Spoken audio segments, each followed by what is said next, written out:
Morning, and welcome to the most important electric Mercedes so far. This, my friends, is the new EQS, and it's the first electric Merc to be built on proper EV architecture, but more to the point, it's the type of car that Mercedes do best, a big luxury four-door saloon designed as much for the rear seat occupants as those in the front. In other words, a direct rival to the legendary Mercedes S-Class, the car that has dominated this space for 50 years. Now, the question we want to find the answer to today is, does the EQS have what it takes to lure the rich and famous out of their gas guzzlers? Well, to find out, as you can tell by my excellent hat, I'll be spending the day as a personal chauffeur to a VVVV IP. This is the Mercedes EQS, and this is fully charged.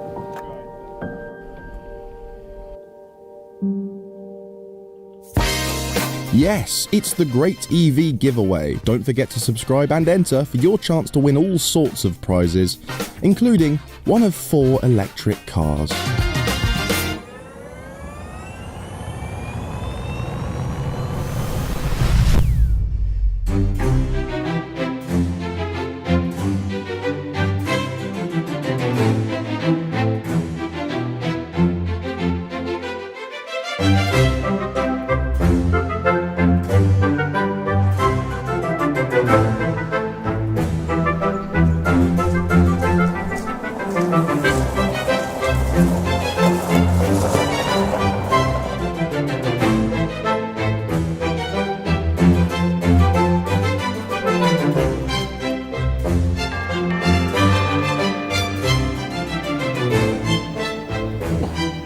I think he's not quite ready yet.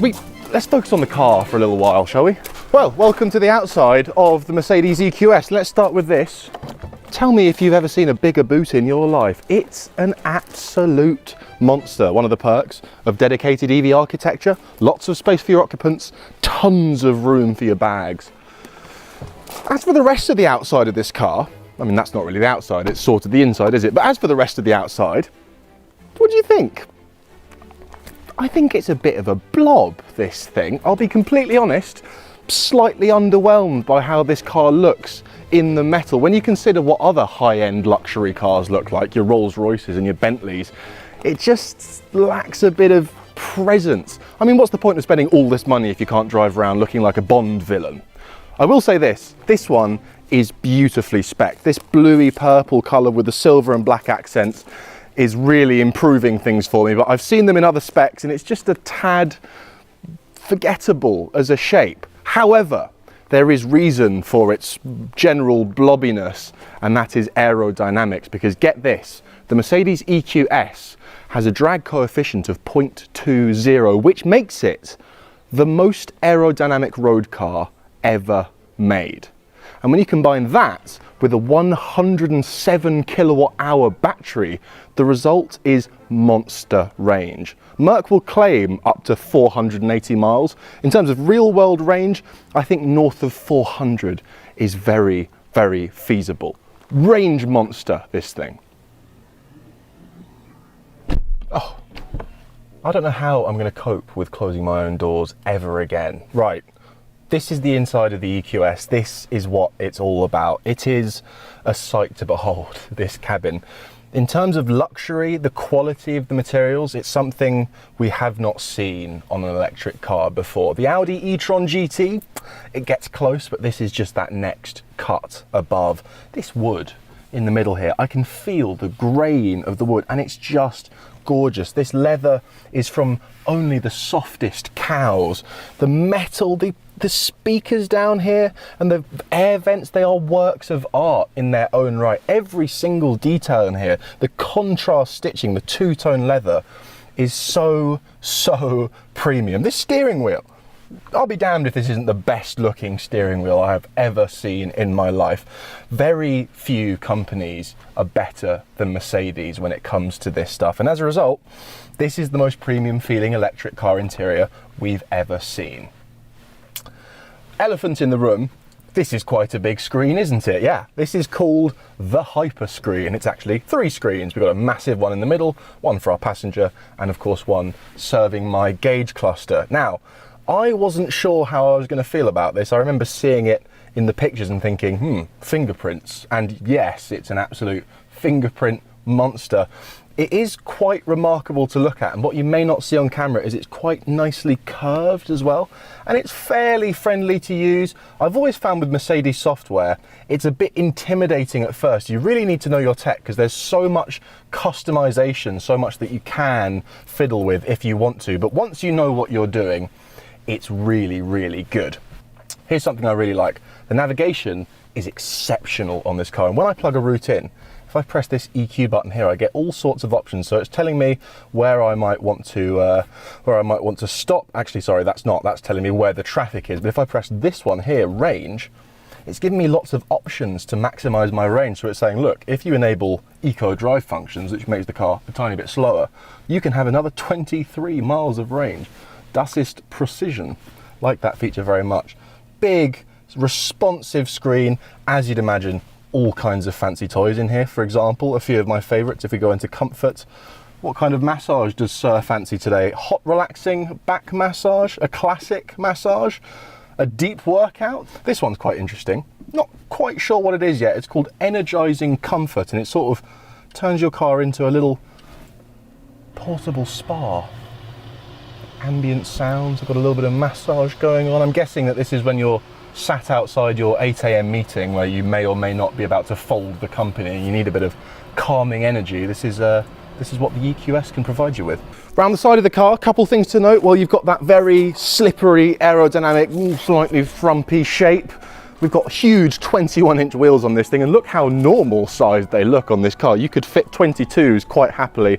Smaller wheels are available for those of you that want maximum squish. Here's something that I need to talk about. This car, again, beautiful paint job. One of the options available is a two-tone paint. The top half is black, the bottom half I think is silver. Fantastic, except instead of a neat line running across the car, this bonnet panel is one colour and these bits are a different colour. You can't unsee it once you see it. Someone told me about this on Reddit and I can't stop thinking about it. We'll flash a picture up. I'm being very pedantic, but it made my brain hurt and now I can't stop thinking about it. Anyway. Couple of other things of note. Well, as you can see, they've gone for the transmission tunnel, although obviously we don't need one. This could just be empty space. There's a big storage bin down here with a handy strap to strap your baggage down. Inside here, a couple of cup holders, wireless charger, USB-C ports inside of here, another wireless phone charger, two more USB-C ports. You can charge about 1 million things at once in here. I think my biggest complaint with this cabin is this down here, and this is all in the name of preserving the no button hyperscreen aesthetic. What we have is our climate controls, and they're just little touchscreen buttons. Now, you tell me, would it not be a bit better if it was a lovely metal rotary dial like this beautiful one I have here for the windscreen wipers, cool to the touch and tactile to use? Don't have to look at it while driving instead of doing this to get every degree of warmth that you want. It's a small example of design over functionality, I think. And the hyperscreen is beautiful, but I can't help but wonder if it would have been nice to just have a couple of buttons and switches down here. That being said, a truly remarkable interior. Around the front of the car, well, nothing too much to report. This face is beginning to be quite familiar now. It's very similar across the EQ models. I'm not crazy about it, but again, very slippery, very effective. This grille design I really quite like. It's got little 3-pointed stars, the original Mercedes logo. I'm not actually sure you'll be able to option that in the UK. I really hope so, because it's a nice... Oh, hang on. His lordship is here.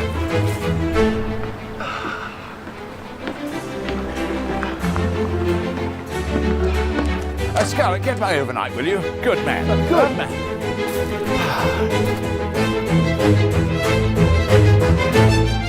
Rock collection.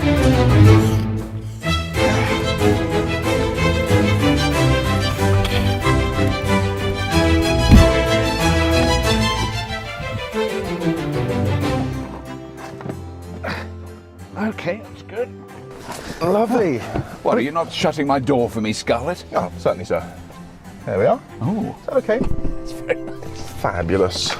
Oh, I like the way it tightens. it closes, then it goes, tightens it up. Closes and then it seals Just you in. We're now airtight. So you have to go around there.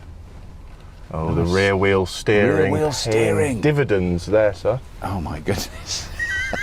Look at that. That is uncanny. That's now we're in remarkable. it. That Yeah, is and we're doing remarkable. very tight turns. Agility for such a big car. Wow. Yeah. What we have here is the hyperscreen. Right. This is 3 enormous touchscreens, one serving the passenger. Were you inclined to sit in the front, which I know you had your feelings on that, Of course. One couldn't do that. Theoretically, if you were, you could connect Bluetooth headphones to this screen and you could watch a movie. Oh, you're kidding. Very, very fancy. There is also the option to spec the rear seats with screens and a little tablet to control the climate control, but I know that you prefer to speak through me on such matters. I certainly do. But I just want to say, in terms of comfort for a rear seat, I can't think of what else I've been in that is on this level. I am so comfortable. And I know you're a very tall driver, so the seat is back further than I would have it if I was driving. No shortage of leg room? No shortage at all. I've got loads of room. How are you for seat adjustment? Can you customise much back there? I can't do that much. I've had a go with the buttons. I can go up and back a bit. That's about all I can get. The buttons are a bit, so now it's pushing me forward a bit more. Must say so. These head cushions are just The head cushions are to fantastic. die for, aren't they? Yeah, no, those are brilliant. But yeah, I haven't got as much. I think you've got much more adjustment in your seats. I mean, obviously the back seats are kind of built into the body of the car, but there is room to go back. And there is a nice. Oh, is that an armrest? Oh, hello. Oh my goodness. Oh. Armrest with a phone charger. That's a wireless phone charger. Let me see if that does. Yes! Oh my God! That's good. That is good. I'm very happy now. I'm not mistaken, sir. I think we just give There's a this bit of cup holder. a little double push. Oh, Okay. I could have my there you little. go. Well, obviously it wouldn't be coffee for me; it would be whiskey. Your stiff one first thing in the morning, of course. A bit of a stiff one so I can get to the club in the right frame of mind. Now, driving the Mercedes EQS, the emphasis is of course on comfort, luxury, peace, and it's a very relaxing car to drive, completely effortless. The steering, very, very light. The acceleration, powerful but smooth. It is quite a fast car, and it does handle better than you might expect thanks to all those batteries in the floor. There's even a sport mode in case Sir needs to get to the airport quickly ahead of an extradition of some sort. But we won't talk about sportiness today because it's just not really appropriate in a car like this. One thing that I have been incredibly impressed with, one of the coolest party tricks I think I've ever seen on a car, is its ability to change the wing mirrors based on which one I'm looking at. So down here, I've got my usual controls for the wing mirrors, and I can press left or right, but I don't have to. I can just look at that one. Look, it's moving it! Oh my God, that is. And if I look freakish. over here, that is spooky. Yeah. And the reason it's able to do that, among many, many other things, is because at any given time, the Mercedes EQS is measuring 350 different metrics. There are sensors measuring 350 different things, ranging from the weather to the speed that we're doing, to our geographical location, to, and I'm not joking, how many times the driver is blinking.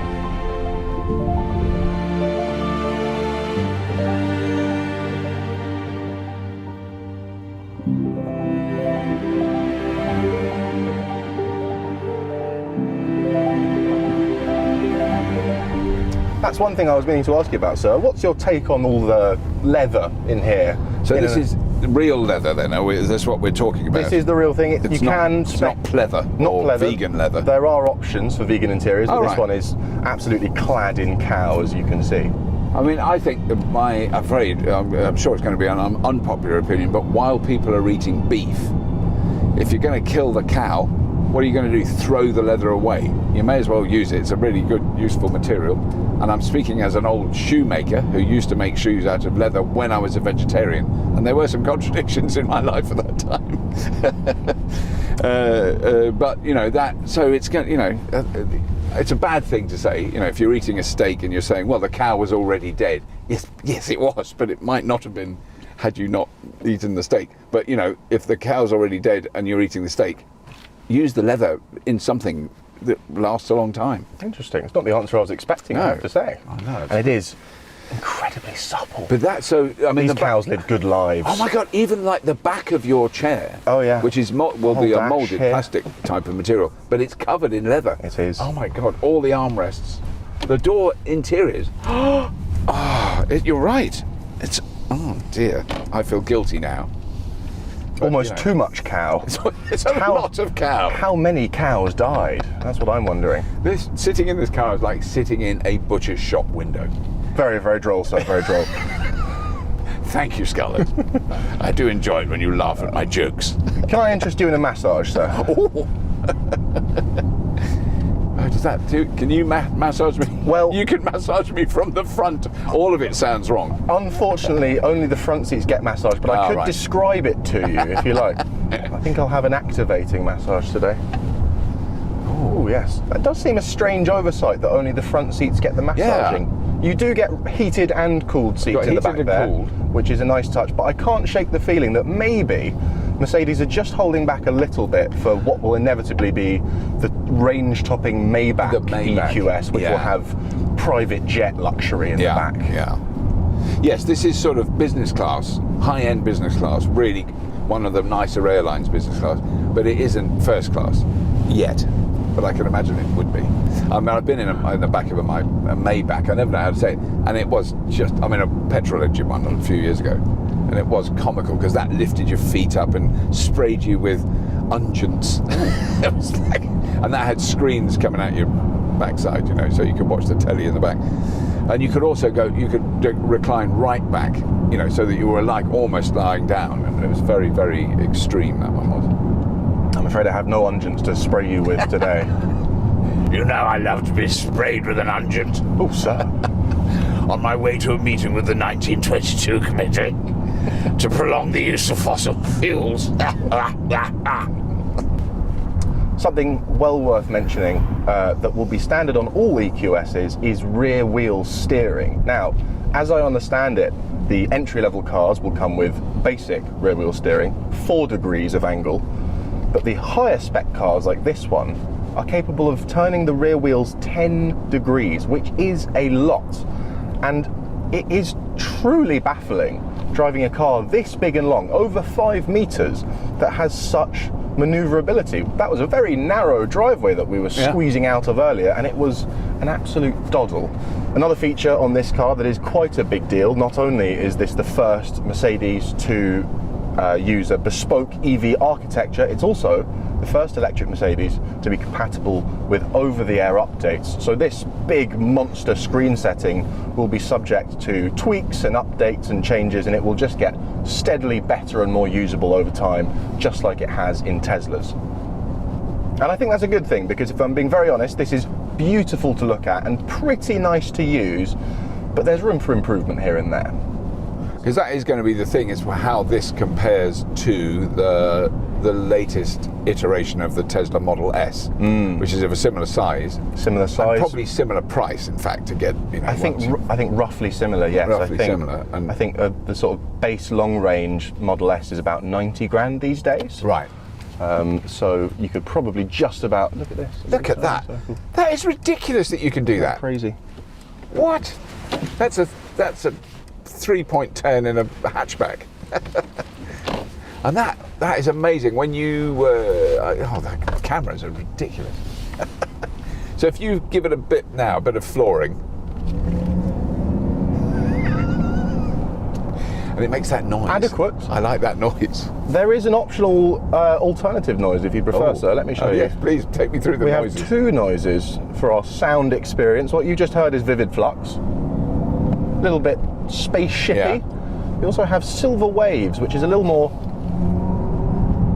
V80 perhaps, a little more combustion A engine. bit more throbby in the lower ranges. It's not a slow car. That is extraordinary. You know, like, you can imagine, like, you pick someone up who doesn't know anything about cars, not interested, doesn't care about electric cars, nothing, and they get a ride in this, and you do that. You're gonna. I would think there's a huge engine somewhere in this car. I don't know where it is, but I can hear.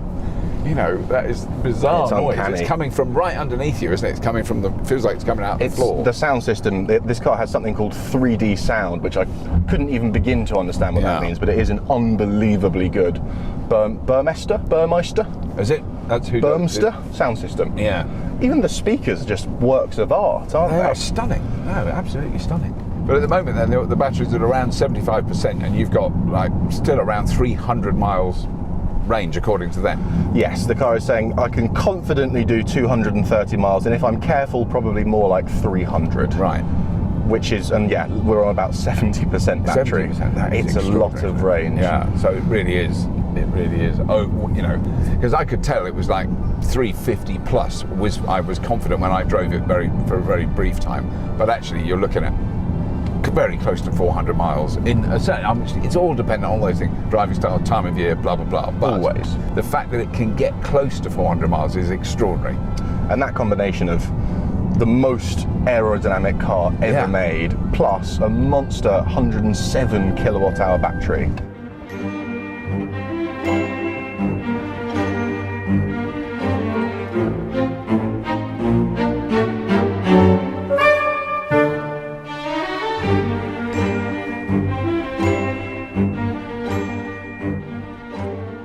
One complaint I must register with the EQS, unfortunately it has fallen victim to the trend of rubby buttons where normal buttons would have been just fine.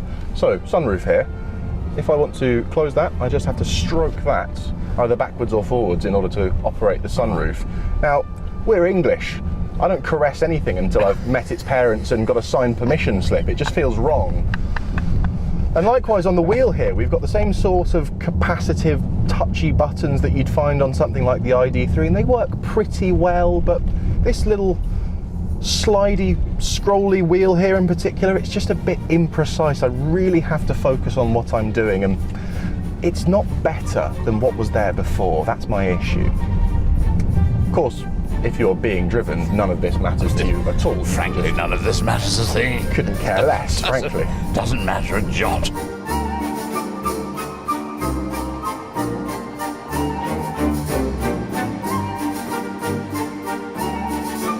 So Scarlett, this is something to keep under your cap. This is the private car park of my very private club. Ah, very good, sir.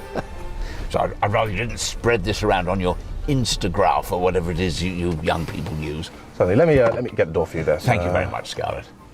Well driven, sir, and I'll give you a tinkle when I need to be picked up. By all means. I just can't find the doors at the moment. Oh, that's why. It's because I'm not in park. Sorry about that, sir. And have an excellent conference. Thank you very much. Take care, sir. Very good. Hello!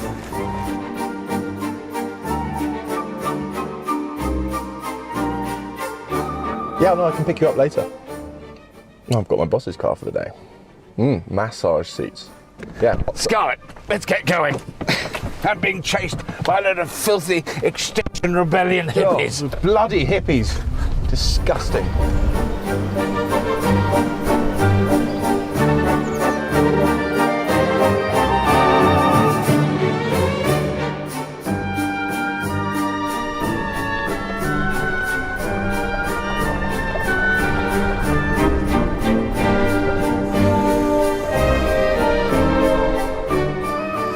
Could you get my hand baggage, please, Scarlett? Thank you very much. Concluding thoughts on the EQS then.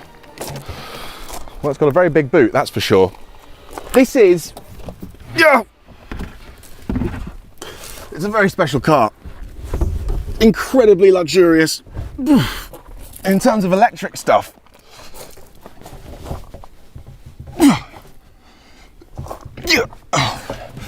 There's nothing quite like it.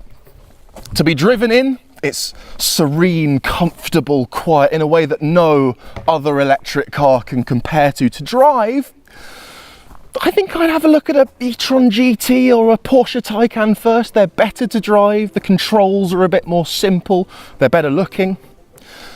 And the EQS isn't perfect in other ways. I don't think it's the best looking car personally, and well, that hyperscreen, probably better looking than it is good to use. All that being said, ultra luxurious car. Enormous range, massive boot, a very legitimate luxury option. So there we go, the Mercedes EQS. Let us know in the comments what you make of it, and if you have been, thank you for watching. Come on, Scarlett, what are you doing, man? Don't dawdle. Pick your feet up.